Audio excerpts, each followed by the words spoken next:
कुछ नहीं होता, कोई भी पेपर कोई भी exam. Hi guys, welcome back to my channel. तो एक बार आपका फिर से स्वागत है रिएक्ट विद शिल्पी में। मेरा नाम शिल्पी है और आप देख रहे हैं रिएक्ट विद शिल्पी, जहाँ पे आप लोगों को मिलते हैं नॉलेजेबल वीडियो। और आज का वीडियो जो होने वाला है वो नॉलेजेबल है। वैसे यहाँ पे रिएक्शन कंटेंट भी अवेलेबल होता है। तो आज थोड़ा सा मोटिवेशनल भी बोलेंगे क्योंकि बहुत सारी चीज़ें निकल के आ रही हैं, क्योंकि बोर्ड एग्ज़ाम चल रहे हैं। तो अभी समय हुआ है 11:23 समय हुआ है 11:23 और देख रहे नींद जैसी लग रही है, बट मुझे लगा कि यार इस पे वीडियो बनाना चाहिए और आप लोगों तक पहुंचाना चाहिए, क्योंकि सुबह के टाइम पे आजकल होली का समय है, समय नहीं मिल पा रहा है और दिन में फिर हो नहीं पाता है। तो हमने कहा चलो एक वीडियो बना के डाल दूँगी, ताकि थोड़ा सा जो पेरेंट्स बहुत ज़्यादा स्ट्रिक्ट हैं, जबकि मैंने पेरेंटिंग पे ऑलरेडी वीडियो डाल रखी है और वो छोटे बच्चों के लिए थी। वैसे छोटे बच्चे हों या बड़े बच्चे हों, पेरेंटिंग सब पे लागू होती है। जो कि अभी रजनी जी के केस हुआ, उसमें भी शायद कहीं ना कहीं पेरेंटिंग पे ही सवाल उठाया जा रहा है। कहीं ना कहीं उस पर पेरेंटिंग पे ही मतलब सवाल उठते हैं, और कहीं ना कहीं एक्स्ट्रा लाड प्यार और प्रेशर कहीं ना कहीं इंसान को तोड़ देता है।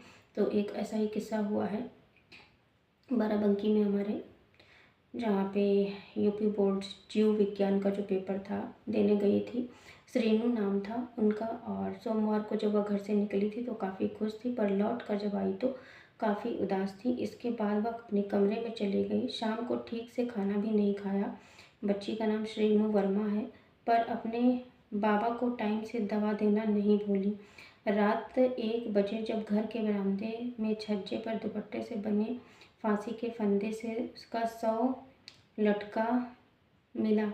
भाई ने बताया कि जीव विज्ञान का पेपर था और परेशान मतलब पेपर अच्छा नहीं था, इस कारण कुछ परेशान थी।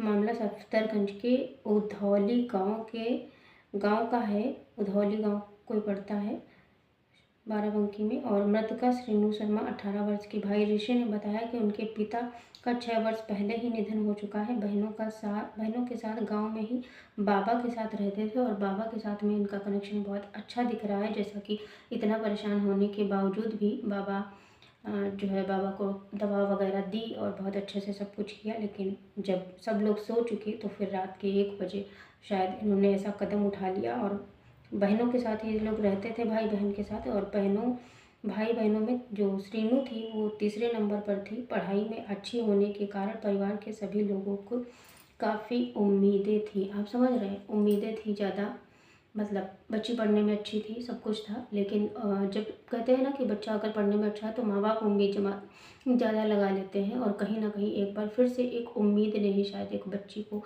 अपने साथ ऐसा करने से मना मतलब करने पे मजबूर कर दिया भाई।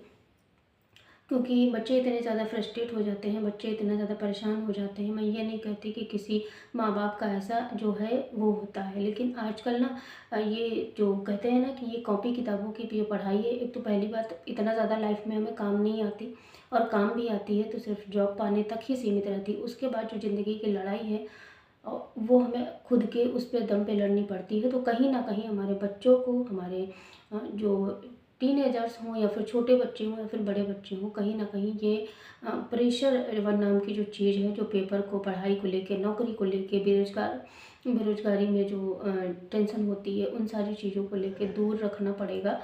और कहना पड़ेगा कि भाई ठीक है, एक पेपर दिया हमने, फेल हो गए, इसका मतलब ये नहीं है, या फिर हम अच्छा नहीं कर पाए किसी नौकरी में हो या फिर किसी चीज़ में भी हो, किसी भी चीज़ में हो, किसी भी क्षेत्र में हो, आप बार बार फेल हो रहे हो, कोई बात नहीं। इन कहने का मतलब ये है कि पेरेंट्स का या फिर जो भी फैमिली मेम्बर हैं, जो भी लोग हैं, उनका कहीं ना कहीं फैमिली सपोर्ट जो है बहुत ज़्यादा ज़रूरी। और ये एक्चुअली मामला कई दिन का हो गया है।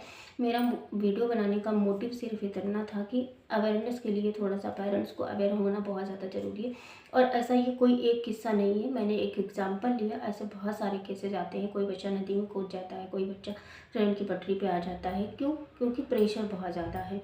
बच्चा बहुत अच्छा है, पढ़ने में सब कुछ अच्छा है, लेकिन उसके बाद भी अगर चीज़ें उस हिसाब से नहीं हो पाती तो पेरेंट्स का कहीं ना कहीं होता है। अभी आईआईटी बाबा की आप कहानी ले सकते हैं। इसी तरह से जिनके पास फाइनेंशियली भी कोई दिक्कत नहीं थी, सब कुछ अच्छा था, लेकिन उनको एक यूपीएससी का एग्ज़ाम सिर्फ क्रैक करने के लिए प्रेशर दिया जा रहा था। फिर नौकरी ना करने के मतलब नौकरी छोड़ने के लिए प्रेशर, मतलब नौकरी कम से कम वाली नौकरी, या फिर जो भी कुछ ऐसा था, है ना, अभी एग्जैक्ट मुझे याद नहीं आ रहा, बहुत सारी चीज़ें कि यानी कि कहने का मतलब है कि उन्हीं के जैसा कुछ किस्सा हुआ समझ लो।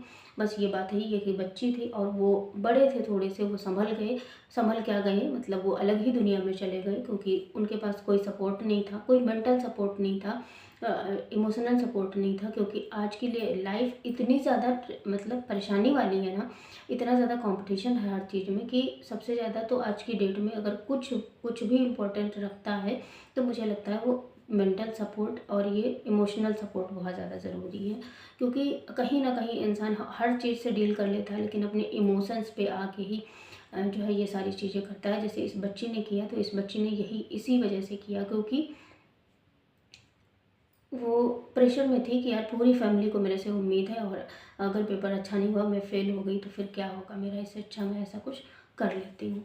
तो यही सारी चीज़ें हैं कि पेरेंट्स को थोड़ा सा भाई, एक किस्सा नहीं हज़ारों किस्से आते हैं सामने, तो थोड़ा सा अवेयरनेस होने की ज़रूरत है। कभी कभी होता है कि बच्चे खुद में ही आजकल के तो बच्चे इतना खुद ही में ही पढ़ाई वढ़ाई को लेके बहुत ज़्यादा वो हैं, लेकिन अगर नहीं भी हैं तो फिर आप प्रेशर मत दीजिए। प्रेशर देने से ना बच्चे और उसकी मेंटल हेल्थ पे परेशानी होती है, और जब मेंटल हेल्थ परेशान होगा तो जाहिर सी बात है फिजिकल हेल्थ भी जो है प्रॉब्लम में आएगी, और जब फिजिकल हेल्थ प्रॉब्लम में आएगी तो बहुत सारी दिक्कतें होंगी। अगर बच्चा ऐसा कुछ नहीं करता है, नहीं तो बच्चे ऐसा कुछ कर लेते हैं, और ये एज ऐसी होती है जिसमें बहुत ज़्यादा मेंटल सपोर्ट की बहुत ज़्यादा ज़रूरत होती है। बच्ची हो, बच्चा हो, आपका भाई हो, बहन हो, मतलब कोई भी हो, इस एज में क्या एक्चुअली मुझे तो लगता है कि इमोशनल सपोर्ट की हमेशा ज़रूरत रहती है एक इंसान को। क्योंकि एक इमोशनल सपोर्ट है ना, जो कि हर इंसान को हर सिचुएशन में बांधे रखता है। हर सिचुएशन में वो एक बैलेंस बना के चलता है। अभी कोई आपके साथ पास में कोई बहुत ज़्यादा परेशान है, और उसको आप थोड़ा सा अच्छे से इमोशनली होके बात करो, इमोशनल होके समझाओ, वो बात आपकी समझ जाएगा। ये इतनी पावर है अपने जो है आपके शब्दों में और आपके जो इमोशनल सपोर्ट में है। तो फिलहाल के लिए इतना ही बोलूँगी कि भाई थोड़ा सा अवेयरनेस होने की ज़रूरत है, कोई बच्ची इस तरह से ना करे, और कोई फिर से आईआईटी बाबा के जैसा कोई माँ बाप ना बने, क्योंकि बहुत सारी चीज़ें ऐसी होती हैं जो परेशानी का कारण बन जाती हैं, और कहीं ना कहीं इंसान हार जाता है। तो वो बच्चा समझ नहीं पाता है कि कहाँ गलत है कहाँ सही है, और वो ऐसे सारे कदम उठा लेता है। तो अवेयर होने की ज़रूरत है। मिलते हैं हम आपसे किसी नेक्स्ट रिएक्शन वीडियो के साथ में, या फिर किसी नॉलेजेबल वीडियो के साथ में। तब तक के लिए स्वस्थ रहिएगा, मस्त रहिएगा, और अपनों का ख्याल रखना बहुत ज़्यादा ज़रूरी है। बाय बाय, टेक केयर, जय Shri Ram, Radhe Radhe. Thanks for watching.